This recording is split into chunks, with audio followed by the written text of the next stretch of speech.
আসসালামু আলাইকুম, ফয়সাল শাহী আবারও সবাইকে স্বাগতম জানাচ্ছি ভিডি টেক জোনের ওয়ার্ডপ্রেস ভিডিও টিউটোরিয়াল সিরিজের এই চতুর্থ পর্বে। তো গত পর্বে আমরা যেই সাইটের অ্যাডমিন প্যানেলের ড্যাশবোর্ড এবং ড্যাশবোর্ডের আন্ডারে যে আপডেট সাব ক্যাটাগরিটি রয়েছে এই সম্পর্কে জেনেছিলাম, আর যে অ্যাডমিন প্যানেলের উপরে যে বিগ টিনি বারটা রয়েছে তা সম্পর্কে জেনেছিলাম। তো এই পর্বে আমরা যে পোস্ট ট্যাব এবং এর আন্ডারে যে 4টি সাব ক্যাটাগরি রয়েছে এই সম্পর্কে জানব। তো শুরুতেই আপনারা জ্যাম কন্ট্রোলটি ওপেন করবেন এবং এখানে অ্যাপাচি মাইস্কেল স্টার্ট করে দেবেন। স্টার্ট করে এটি আপনারা মিনিমাইজ করে রাখবেন এবং আপনার ফেভারিট ব্রাউজারে গিয়ে লোকাল হোস্ট স্ল্যাশ ওয়ার্ডপ্রেস এই ঠিকানায় চলে যাবেন। তো আমরা এখন local host slash WordPress wp admin এই ঠিকানায় যাব সাইটের অ্যাডমিন প্যানেলে লগ ইন করার জন্য। তো আমরা সাইট তৈরি করেছিলাম ইউজার নেম অ্যাডমিন এবং পাসওয়ার্ড 123 দ্বারা। তো আমরা সেম ইউজার নেম এবং পাসওয়ার্ড দ্বারা লগ ইন করছি। তো লগ ইন করার পরে আমরা যেহেতু কথা ছিল আজকে পোস্ট সম্পর্কে আমরা আলোচনা করব, তো পোস্ট ক্লিক করলাম। তো এখন আমরা পোস্ট ক্লিক করার সাথে সাথে এখানে যে 4টি category all post, add new, category, tag, এটি 4টি এক্সপ্লেন হয়ে গেছে এবং আমরা এখন সিলেক্ট করা অবস্থায় রয়েছে অল পোস্ট। তো অল পোস্টে আমরা কি দেখছি, এখানে আমাদের সাইটে একটি পোস্ট করা হয়েছে এবং যখন আমরা এই হ্যালো ওয়ার্ল্ড পোস্টটির উপরে ক্লিক করব তখন আমরা এটা লেখা আসবে যে এডিট হ্যালো ওয়ার্ল্ড। এখানে এডিট বা কুইক এডিট, ট্র্যাশ, ডিলিট বা ভিউ করতে পারি, আর পোস্টটি কে করেছে বা কোন বিভাগে বা কোনো ট্যাগ রয়েছে কিনা, কয়টা মন্তব্য রয়েছে আর কখন করা হয়েছে এ সম্পর্কে একটি ইনফরমেশন দেওয়া হবে। আর যদি একাধিক পোস্ট থাকে তাও নিচে দেখানো। তো আমরা এখানে দেখলাম, আপনারা যদি এই টিক মার্কে ক্লিক করি এবং এই অপশানে গিয়ে এডিট বা মুভ করে দিতে পারি, অ্যাপ্লাই ক্লিক করে, বা ডেট অনুযায়ী আমরা পোস্টগুলোকে সর্ট করতে পারি বা ক্যাটাগরি অনুযায়ী ফিল্টার করতে পারি বা পোস্ট সার্চ করতে পারি এখান থেকে। এটা হচ্ছে আসলে সবগুলো পোস্টকে একসাথে দেখানোর, কাঙ্ক্ষিত পোস্টকে আপনি সার্চ করা বা কোনো কয়েকটা পোস্টকে সিলেক্ট করে আপনি এগুলো মুভ করে দিলেন, ডিলিট করে দিলেন, বা কোনো একটা মাসের পোস্টগুলোকে দেখবেন বা ফিল্টার করতে পারবেন এইটা। আর আমরা যদি ক্যাটাগরি অ্যাড নিউটা আমরা পরে দেখছি, আমরা ক্যাটাগরিতে যাই। তো আমাদের সাইটে আনক্যাটাগরির একটা পোস্ট রয়েছে। আমরা চাইবো যে আরও ক্যাটাগরি তৈরি করা। আমরা ওয়ার্ডপ্রেস নামে একটি ক্যাটাগরি তৈরি করছি। ওয়ার্ডপ্রেস নাম হচ্ছে স্লাগো ওয়ার্ডপ্রেস, আর একটা হবে ব্লগ, স্লাগটা হবে ইউআরএল ফ্রেন্ডলি। ধরুন আপনি বাংলাতে লিখলেন যে গান আর স্লাগটা দিবেন সংস, তাহলে আপনি সাইটের যে ইউআরএল লিঙ্ক, পারমালিঙ্ক যদি সেভাবে থাকে তাহলে আপনার সাইটটা ইউআরএল ফ্রেন্ডলি হবে। তো আমরা এখন 3টা ক্যাটাগরি তৈরি করে ফেলছি। আমরা যদি এখন চাই যে না, ব্লগ ক্যাটাগরিটা আমাদের দরকার না, আমরা ডিলিট করে দিতে পারি বা এডিট করতে পারি বা এই ব্লগ ক্যাটাগরির আন্ডারে পোস্টগুলো দেখতে পারি যদি আমাদের এখানে কোনো পোস্ট নেই।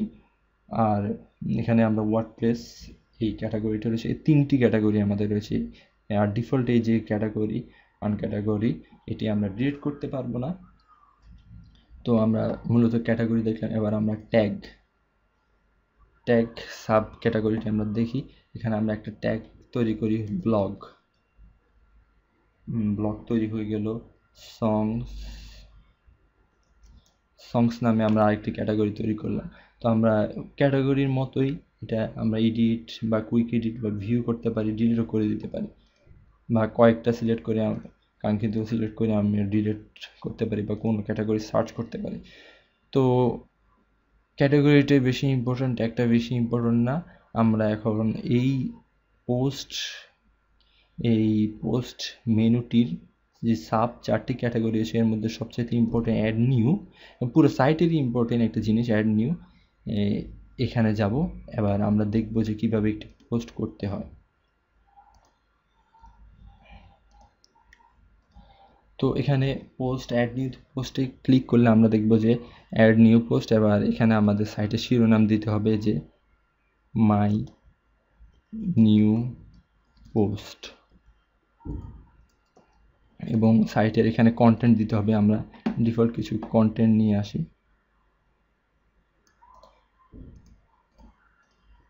আমরা কিছু ডিফল্ট কন্টেন্ট পেস্ট করে দিলাম। আর আমরা চাই যে একটি স্ট্যান্ডার্ড ফরম্যাটের হবে, আর এটি ব্লগ ক্যাটাগরিতে যাবে, আর ট্যাগ হবে ব্লগ ট্যাগ। আমরা ব্লগ ট্যাগ দিব ওয়ার্ডপ্রেস। আপনি একাধিক ট্যাগ দিতে পারেন, সমস্যা নেই। আর ফিচার ইমেজ, যে সাইটের একটি ফিচার ইমেজ, যে পোস্টের যে ফিচার ইমেজ দেখাতে হয়, যে প্রিভিউ, সেটি আপনি সিলেক্ট করবেন। এখানে আমরা আপলোডে গিয়ে একটি আপলোড করে দেব ফিচার ইমেজ।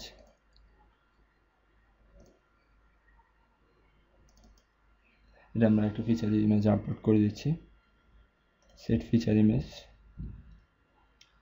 আর এখানে যেই মেনুগুলো দেখছেন, আমি যদি এখন এই যে সাইটের এই দুইটা প্যারাগ্রাফ রয়েছে, এই প্যারাগ্রাফের মাঝখানে যদি আমি একটি ইমেজ যোগ করতে চাই, যে আমার লাইব্রেরির যে একটি কভার রয়েছে, কভারটি আমি ইচ্ছা করলে এখানে অ্যাড করে দিতে পারি।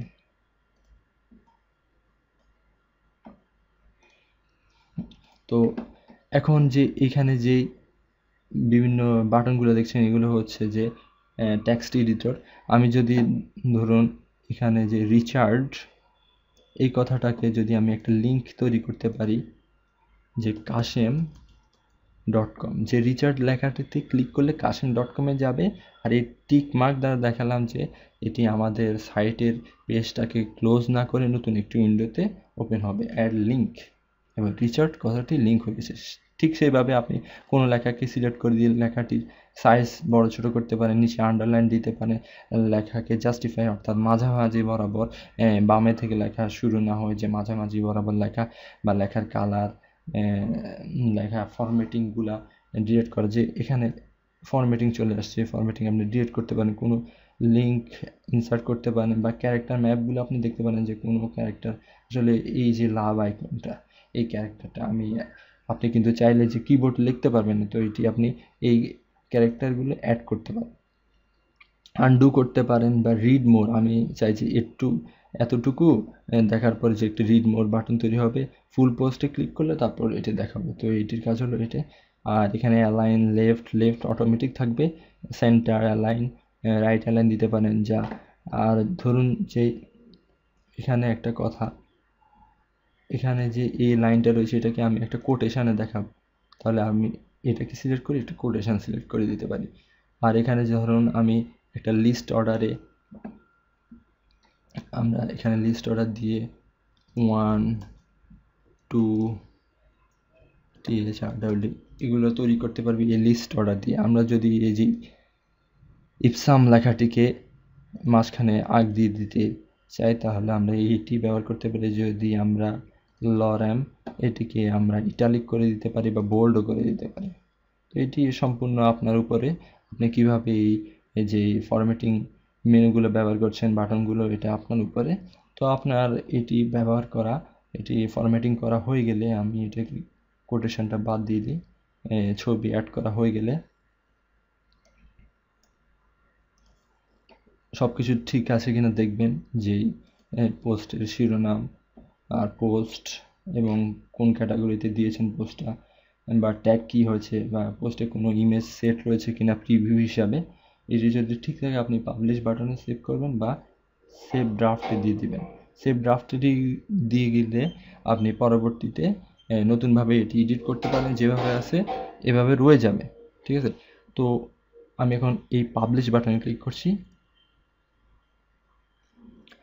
পাবলিশ বাটনে ক্লিক করলে যথারীতি আমার পোস্টটি পাবলিশ হয়ে যাবে। আমরা যদি এখন আমাদের হোম পেজটি রিফ্রেশ করি, আমরা দেখব যে হ্যালো ওয়ার্ল্ড, এই পোস্টটির সাথে একটি নতুন পোস্ট অ্যাড হয়ে গেছে, vdtechzone.com ব্যানার সহ একটি ফিচার ইমেজ সহ।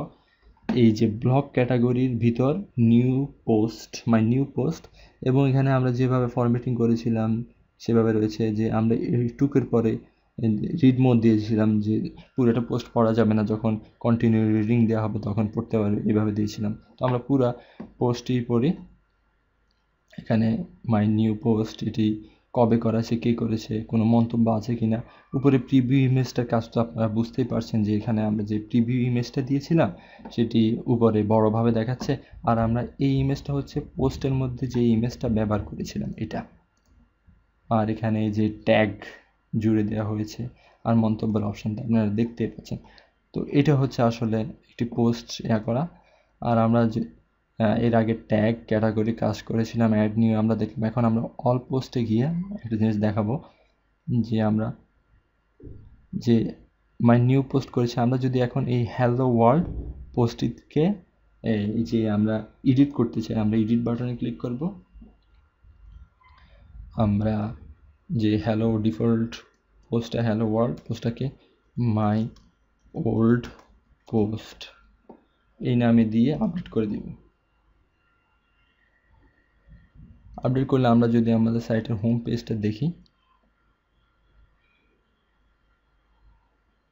তাছাড়া আমরা দেখব মাই নিউ পোস্টের সাথে যে আমাদের আগের পোস্টটা সেটা মাই ওল্ড পোস্ট নামে আপডেট হয়ে গেছে। তো এভাবে আপনি আপনার সাইটে পোস্ট নতুন নতুন অনেক পোস্ট করতে পারবেন, বা কোনো পোস্ট ইচ্ছা করলে আপনি পরিবর্তন সাধন করতে পারেন, বা কোনো পোস্ট অর্ধেকটা লিখে আপনি ড্রাফট করে রাখলেন, সামনে প্রকাশ করতে পারেন। আর ক্যাটাগরিটা খুব ইম্পর্টেন্ট, যথাযথ পোস্ট যথাযথ ক্যাটাগরিতে রাখার চেষ্টা করবেন, আর ভালো একটি ট্যাগ জুড়ে দিবেন। তো এটা হচ্ছে পোস্টের কাজ। নেক্সটে আমরা মিডিয়া সম্পর্কে আলোচনা করব, খুব সিম্পল একটি বিষয়। তো ততক্ষণ পর্যন্ত আমাদের সাথে থাকবেন। আমি ফয়সাল শাহী সবাইকে বিদায় জানাই, ধন্যবাদ।